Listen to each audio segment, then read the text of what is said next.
नमस्कार। आज के मुख्य समाचार इस प्रकार हैं। कुंभ मेला एकता का महायज्ञ, जहां जातियों संप्रदायों का मिट जाता है भेद।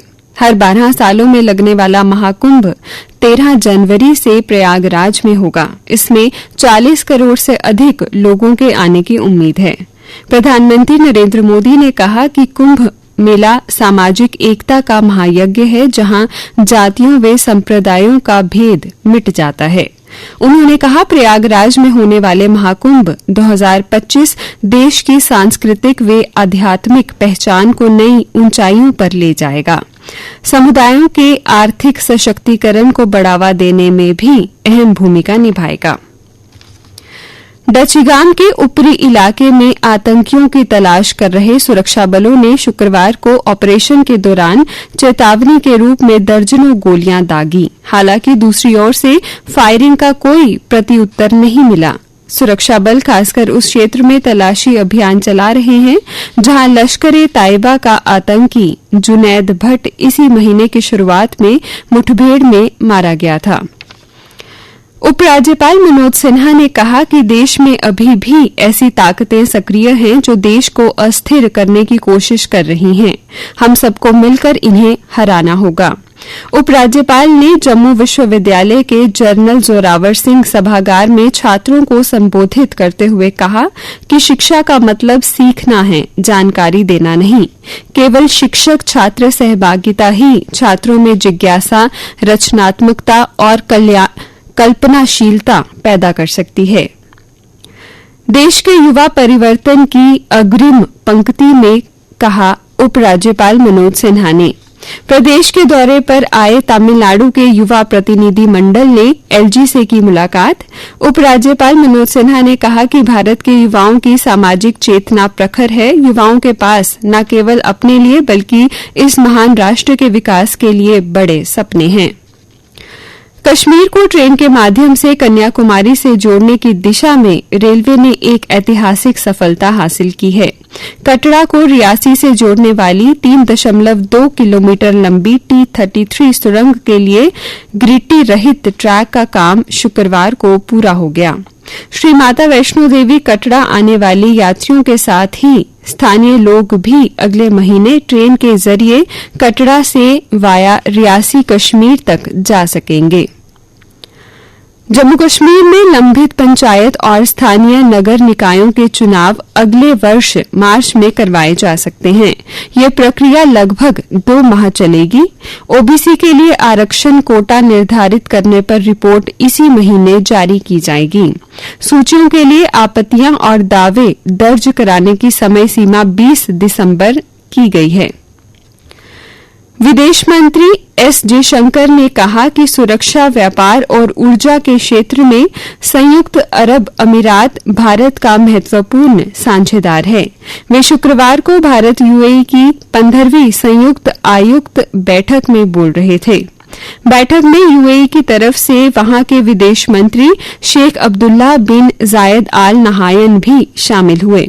जयशंकर ने सैन्य क्षेत्र में बढ़ रहे दोनों देशों के सहयोग का भी जिक्र किया और बताया कि किस तरह से दोनों देशों के बीच युद्धाभ्यास बढ़े हैं। 28वीं राष्ट्रीय युवा महोत्सव के लिए अंतर सहभागीय यूटी स्तरीय प्रतियोगिता के लिए युवा सेवा एवं खेल विभाग की ओर से आयोजित महोत्सव से विभिन्न कलाओं में जम्मू कश्मीर की 30 प्रतिभागियों का चयन किया गया है, जिसमें 10 कलाकार लोकगीत, 10 लोक नृत्य, 2 चित्रकला, 2 कविता, 2 विषयगत कहानी लेखन प्रतियोगिता के लिए चुने गए हैं।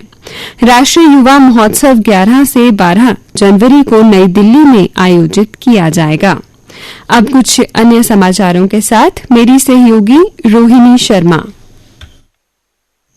धन्यवाद महेश्वरी।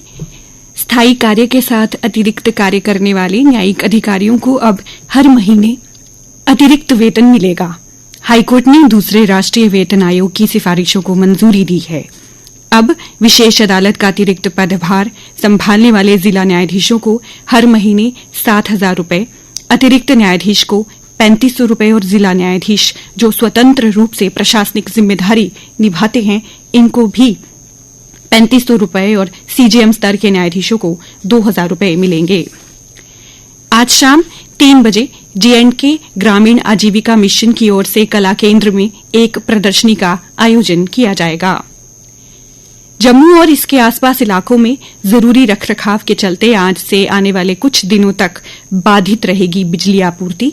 इस संबंध में बिजली कॉर्पोरेशन की ओर से शेड्यूल जारी किया गया है।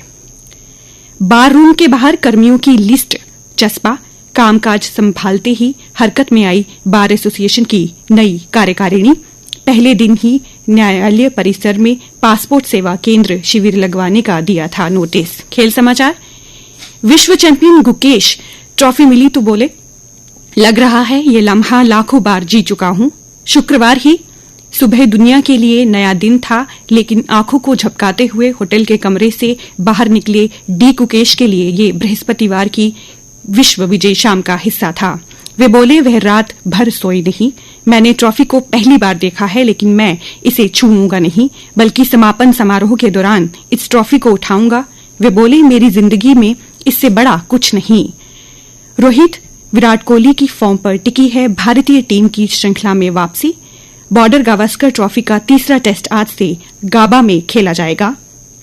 3 साल पहले यहीं तोड़ा था ऑस्ट्रेलिया का गुरूर। अंतर्राष्ट्रीय क्रिकेट परिषद ICC आज पाकिस्तान क्रिकेट बोर्ड के साथ चैंपियंस ट्रॉफी के हाइब्रिड मॉडल को अंतिम रूप दे सकती है। इस बात पर सैद्धांतिक सहमति बन चुकी है कि ICC टूर्नामेंट में भारत और पाकिस्तान एक दूसरे के यहां दौरा नहीं करेंगे। 19 फरवरी और 9 मार्च तक होने वाली चैंपियंस ट्रॉफी में दोनों देश दुबई में खेलेंगे। जम्मू के MA स्टेडियम में वॉलीबॉल खेल मैदान में पुरुषों और महिलाओं के लिए 36वीं JKUT सीनियर वॉलीबॉल चैंपियनशिप का आगाज हुआ। खेल मंत्री सतीश शर्मा ने चैंपियनशिप का शुभारंभ किया। 3 दिवसीय इस चैंपियनशिप में JKUT के 500 से अधिक खिलाड़ी खेल प्रतिभा का प्रदर्शन करेंगे। और अब नजर डालते हैं मौसम के हाल पर। मौसम विज्ञान केंद्र की जानकारी के अनुसार आज प्रदेश के कई हिस्सों में सर्द हवाएं चलेंगी। वहीं लेह, पहलगांव व गुलमार्ग में खून जमा देने वाली ठंड। 3 दिन चलेगी सर्द हवाएं। सोनमर्ग में न्यूनतम तापमान -12.5 डिग्री दर्ज किया गया। कल का अधिकतम तापमान 21.9 डिग्री सेल्सियस और न्यूनतम 4.5 डिग्री सेल्सियस रिकॉर्ड किया गया।